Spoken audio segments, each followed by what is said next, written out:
So yeah, it's night. It's foggy in the distance. Snow still on the ground.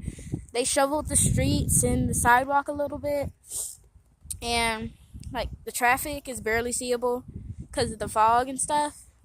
I mean, you can barely tell the difference between the sky like during the day and during the night because of the fog, and pretty much it's not that much of a difference. But people still like try to go places with the fog and the snow stuff.